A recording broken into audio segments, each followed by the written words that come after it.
Shaman in the lane, it's kill potential not too high, and you're up against a Undying lane. So Shaman is like Lion. Obviously, we all think the same. You're gonna at the end of the day, he's gonna have a tough laning phase, and as a result of that, the impact of the hero got severely hampered because he died, I think 2 or 3 times in the lane in total. So he needs levels and ultimately the dagger to be able to do his job properly. But I think he got the level 6 timing I wasn't sure, but overall I feel the laning phase, he had too much to deal with in the laning phase, and they just got ball out of control. He's really good versus like a solo Clockwork or even a solo Tusk. Yeah, but if it's one hero is fine, but if it's 2v2 or 3v2, he doesn't shine in that sort of matchup. Which they should have anticipated because their first 2 picks were... it's Tusk and Undying. Yeah, we mentioned that right away, that, okay, this is most likely going to be the duo.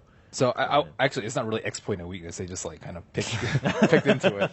That said, though, I actually want to commend Fnatic on how well they played after the disasters early. They were behind 17-1. It looked like it was going to be a complete stomp, but they actually managed to keep like the gold advantage at a reasonable level. The Midas from the Bloodseeker was actually kicking in. That's why it wasn't as big as we expected. And they also stopped getting picked off, right? They just got picked off way too much in the first 20 minutes. But then they played an actually really solid mid game where you could definitely tell that had the early game not gone like as a complete disaster, their game plan could have easily come together. And to me, their draft made a lot of sense. The laning stage just didn't go their way at all. Okay.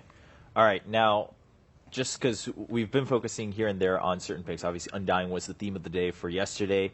And today, coming across, we saw some Ember, but now for these teams specifically, Bloodseeker's kind of been on their mind. They both used it against Team Secret, and then Fnatic tried to bring it out again. Didn't work out this time.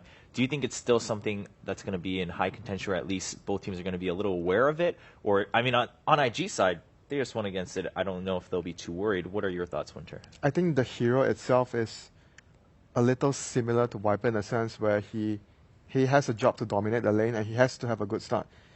He can't afford to fall behind like a hero. Obviously, SF is a hero where we talk about if you fall behind, then you can raise the jungle and you just come back. But for Bloodseeker, it's more of he needs to be on a roll to be able to be a driving force in the game. So he had a very bad laning phase, but he still managed to recover with the Midas. But all in all, I think Fnatic's lineup in that game had to do well. Like even if they were able to hold the game for a long time, but at the end of the day, you're fighting against a PL, and your safe lane your position 1 is a Bloodseeker. You don't want to go to a 50, 60-minute game against a PL. You're not going to win that matchup. I think it's a really good point that, in a way, on paper, Bloodseeker's weakest position is safe lane. Because if you put Bloodseeker safe lane and you don't run an aggressive trial lane, you don't have pressure on multiple lanes, right? So I talked about it earlier that the way you utilize a Bloodseeker and make him extremely powerful is that you just deal damage, right? You deal damage to enemy heroes somewhere on the map, and he wins his lane as a result. But when you're playing him in the safe lane, the offlaner just plays passively, the enemy safe laner is just free farming with full health, and the mid lane is a wash, then all of a sudden your Bloodseeker is just like a standard hero in lane. And he doesn't farm that fast. He's like an average carry in that sense, I would say, but the way he utilizes farm compared to PL, that for me is like a no-brainer. You would rather have a PL with 15k net worth than a Bloodseeker with 15k net worth. And that wasn't even the case, because PL out-farmed him as well, right? Because he farms faster. So I think if you just looked at the draft in isolation with what they had, if they could have somehow put their lanes different, I think that could have made for a much better game for them. But I don't know what they could have done. Like, they kind of cornered themselves with the picks they had. I mean, it's quite difficult to change their lanes looking maybe at Bloodseeker the lineup. Yeah, probably. Yeah, it's pretty tough. But it's still Bloodseeker versus Panda, right? Yeah, I think that's even. Probably better, maybe for Bloodseeker, I'd say. And then you can run an aggressive trialing with your Razor, and then all of a sudden your Bloodseeker can win because Razor's pressuring, and you're doing damage in the lane. I mean, they could have changed their lanes, obviously, but maybe they didn't expect the lanes to go that badly. That's why they felt it was. I mean, it's easy for us to say. Yeah, because it's hindsight. Yeah. Yeah, we could have. They should have changed their lanes, but probably they figured that our lanes might not be so disastrous as what happened. That's why they lane it the way they did. I think that's a good way you put it, because that's kind of going off of what Synderen said earlier. If that early game hadn't gone that badly, maybe we would have seen the game differently. Their lineup is fine. Like, if everything is smooth sailing or even 50-50, like throughout the early game, their lineup comes together very strongly in the mid game. But sadly, they just fell behind too much in the early game. Lanes didn't go well. All right. Well, as we saw, players are getting ready for Game 2. We should be jumping in here in just a second as we go into the draft. Now, of course, Fnatic, they tied 1-1 against Secret, so they have something to lean back on. They're like, all right, well, we took a game off of Secret. That's not a bad place to start TI5. On the flip side, IG, they definitely want to continue with this game plan and try to get that 2-0 to get those 3 points so that they also have a relatively good start to their TI5 journey. Now, we're looking at a couple of our other matches that are going on, too. Just a reminder, we do have 3 matches going on at the same time. Do you guys have updates on these? I mean, I'm looking at, MVP Phoenix going up against Na'Vi. And Looks pretty close. yeah, This is a pretty close game. Yeah. I mean, it looks like MVP Phoenix is slightly ahead for now, but what I've heard was Na'Vi was farming a little bit better going onward. So And that Magnus PA. right. I mean, that's going to be the big Navi are point. very comfortable playing late game scenarios where they have Dendia and Magnus in the melee core. And I've just seen this type of game many times from Navi where their early mid game doesn't look that good, and then they have this particular combination of heroes and they just destroy the enemy. And all of a sudden they just get like a 5-man team wipe because of a good RP, and then they just chase them down. So this one could go either way, honestly, right now. And the other match was Newbie versus Virtus. Newbie versus Newbie Virtus. That was fairly close, and then Newbie made a couple mistakes and Virtus took it. Was that a 40-minute game, I think? Yeah, Newbie looked like they were, they've been practicing, and I think they put up a very good fight versus Virtus Pro, and I think a lot of people would rate Newbie like probably 13 or 16, but again, they were first place last year. So I rate them a little bit higher than that. So we'll have to wait and see. But VP currently leading that series 1-0. Right now, as you can see on our screens, we are into draft on the main stream, back to Game 2 of Fnatic versus IG. So if you want to check out the other matchups, definitely hop on to Stream B or Stream C on Dota2.com. But if you're going to stay around, let's get through the draft here as we look at, Undying being banned out by Fnatic. Just didn't want to deal with that this time. They just had, on top of the Shadow Storm being weak and them losing that lane, they didn't have a solution for the Brewmaster in the fights, and on top of that, they also didn't have a solution for the PL in the late game. Yeah. So I think at all stages in the game, they were outdrafted of sorts. And as you say, Fnatic, they don't have a super well-rounded draft. They had to do well in the early phase. Yeah. That's their mission for the whole lineup to work. Yeah, more or less that. So Tusk again. I was going to say, has been left open. Fnatic will take advantage of that this time. Probably going to see burning on a gyrocopter this game, most likely. Yeah, Okay. you want to, as I said before, you want to have mass AoE damage against Snowball, so you can deal with that. And yeah, Gyro seems like something that IG is very comfortable with in the past as well. So I think Gyro Shaker is a solid response Yeah. to a Tusk opener like this with the heroes that are banned. This would be a pretty good pick. doesn't give away too much, and lanes are still alright. You have good lanes, and Earthshaker can be offlane, can be support, so quite flexible in that matter. Or Gyro Dazzle. I like Dazzle. Dazzle a Yeah, lot, Dazzle too. as Oh, well. that's Yeah, true, yeah, Gyro we- Dazzle as well. Yeah. Somehow kind of slips by the radar now and then, but Dazzle has been definitely a high priority for most teams so far in TI5. I wonder if they're going to forget about Brood. It's going to happen again in the group. Yeah, I mean, it always it happens. has to, right? That's just part of the rule. I mean, with this many games going on, You too. should have like a note you put on your screen, the screen of the drafter. You just have like a little post-it. You just put it on there. Ban Brood second phase. No. You just put it. We actually had that in the past where we bring a small notebook and we would stick sticky notes on top. That's not a bad idea. I mean, if you're allowed to, why as a not? drafter, you would okay, this team, Yeah. and there will be a page for yourself. Okay, don't forget to pick Storm for Mushi. Don't forget to ban. Stuff like that. That would be a good idea. But Bloodseeker actually going to be now taken for IG.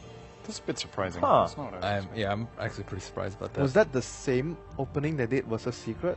I Yes. kind of remember they opened the same way. Yeah, well, in the first 2 picks, Yeah. it was Gyro Bloodseeker. I mean, it might have been reversed, but either way, it was on the same side as second and third pick, rather.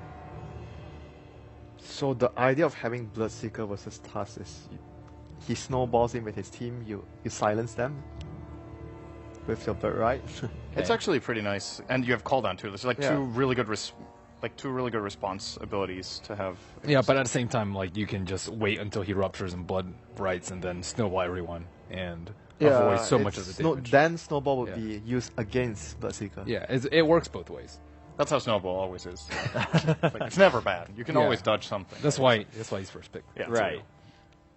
All right, and then the Witch Doctor now on the other side, so kind of just swapping things back out. Snowball in the Death Ward. That would actually be sick. That would be You pretty sick. You remember when there was the bug where you could snowball in landmines? You could like put them into your snowball and then roll in.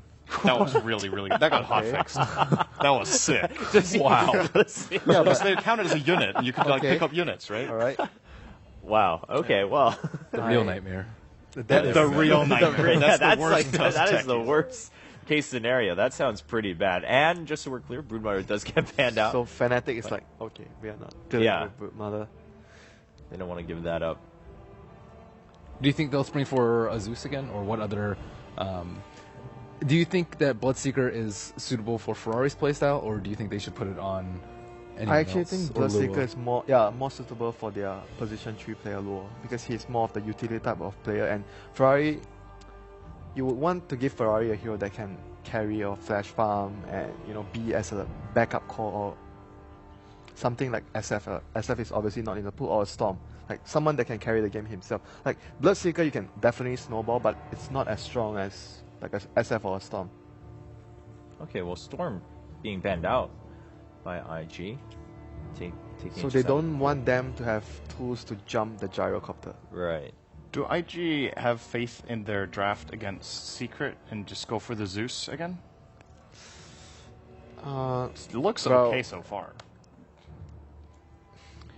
I think it was a decent draft. Like, I mean, it wasn't really the Zeus that didn't work the last time, though. Yeah. I feel it's just like overall they got outplayed, and Right. the supports were too defensive. I would say, it was less of a problem of the Bloodseeker plus Zeus combination. So maybe it's worth a shot to continue with it. And for now, it's going to be, being locked in though. They also had Lina that game, right? Did they? Was that Or was the it last pick? Rubik? I can check it out. They Yeah, had They definitely had Rubik against the TA because I remember They had No, Rubik and Lina Winter Wyvern. against- Rubik Wyvern. you're Okay, right, yeah, because they picked Lina against the Brood. Correct. Yes. yes, they had Lina in the second game. Yeah. That's right. That's how it was. well, they don't really have any setup on IG right now. Like, just no way to hit Lina stuns. No way to hit, like, Blood right decently. So, I don't know. It's a little bit of everywhere right now with their lineup. I feel like that's kind of been the story of quite a few of the Lina picks, is that you're putting a lot of responsibility on Lina's individual skill to land those stuns instead of like getting an easy setup. I think we've seen multiple Lina picks now without an obvious engage tool, which Well, the same is thing's- quite uncharacteristic for support Lina. For core Lina, Right. it's a lot different because she gets the Yules herself really fast, and then she can be her own initiator, right? But If you run a support Lina, it's the same basically as a point where I mentioned earlier with the Lash, where LGD wanted to play a support Lash. So usually when you play a support Lash, it's the same like Lina. You want a partner that sets up for your stun. Right.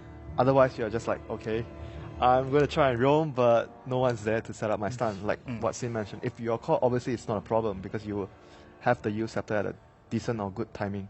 Okay, so do you think then here the plan is, all right, we'll now pick something that rounds it out and definitely has some setup for Lina? Do you think it was still just a continuation to pick against Tussin and Wow. Snowballs, or as we see Wraith King being picked up by Fnatic? this is just like classic every team that Mushi is in. Like we don't care, I remember, I think it was a stat from TI3. I think Mushi played the most different heroes 18 out of heroes. any player. 18 He played like 18 heroes in, I don't know, 20, Wow. 23, Yeah. 4 Basically, games. or like something like that. almost every Absolutely match he's ridiculous. playing something different. Yeah. And this game, in my mind, when I see the Wraith King, I'm thinking like, rupture me, I blade me, and I'm running around. Yeah. And it's also really good with Snowball because it's a hero you carry into the middle of the fight that you're not scared of getting out of Yeah. position with because you can actually still, you have your You have second second life. chances with that hero.